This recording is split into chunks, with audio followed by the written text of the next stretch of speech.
നിങ്ങളുടെ ഇഷ്ട പരമ്പരകൾ എക്സ്ക്ലൂസീവായി സൺ നെക്സ്റ്റ് ആപ്പിലൂടെ തികച്ചും ഫ്രീ ആയി ഇപ്പോഴേ ആപ്പ് ഡൗൺലോഡ് ചെയ്യൂ. സമാധാനപ്പെടുമേ, എന്തായാലും അവള് തന്നെ തീരുമാനിച്ച് വേണ്ടത് ചെയ്യട്ടെ. ഇതങ്ങനെ അവളുടെ തീരുമാനത്തിന് മാത്രം വിട്ടുകൊടുക്കാൻ പറ്റത്തില്ല മായ. പിന്നെ സേതോട്ടൻ എന്ത് ചെയ്യാൻ പോകുന്നു? ഡേ, വെറുതെ ഭാവനയുടെ വഴക്കുണ്ടാക്കാന്നല്ലാതെ ഒരു ഗുണം ഉണ്ടാവാൻ പോകുന്നില്ല. സേതു, നീ പോയി വല്യമ്മയൊന്ന് കാണ്. വല്യമ്മ ആകെ വിഷമിച്ചിരിക്കായിരിക്കും. അത് വേണ്ടമ്മേ, എന്തായാലും വലിയച്ഛനും വലിയമ്മ വരാതിരിക്കത്തില്ല.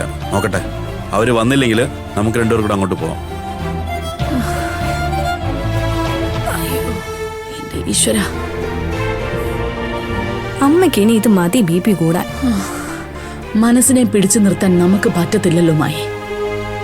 അമ്മ ധൈര്യമായിട്ടിരിക്കെ. ഇതുവരെ അവളെ കാത്ത ഈശ്വരൻ ഇനി അവളെ കാത്തോളും. എത്ര പറഞ്ഞാൽ അവൾ അനുസരിക്കത്തില്ലെന്ന് പറഞ്ഞാൽ പിന്നെ എന്താ ചെയ്യുക? വെറുതെ മനുഷ്യനെ വിഷമിപ്പിക്കാൻ വേണ്ടി. സത്യം പറയാലോ, ഏട്ടത്തി ആ വീട്ടിനകത്തുണ്ടായിരുന്നപ്പോ മനസ്സിനൊരു സമാധാനം ഉണ്ടായിരുന്നു.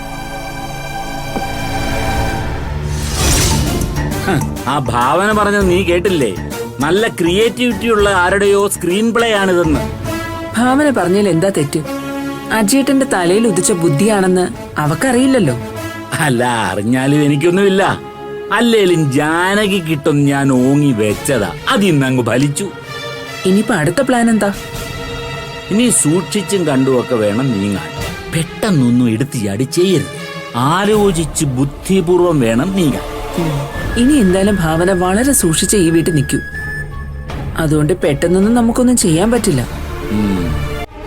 നമുക്ക് നേരിട്ടുള്ള ഒരു പരിപാടിയും വേണ്ട പ്രസിദ്ധ. പുറത്തുനിന്നുള്ള ആരുടെയെങ്കിലും സഹായം വേണം. അതിന് ഞാൻ ചില വഴികളൊക്കെ കണ്ടിട്ടുണ്ട്. അല്പം സമയമെടുത്താലും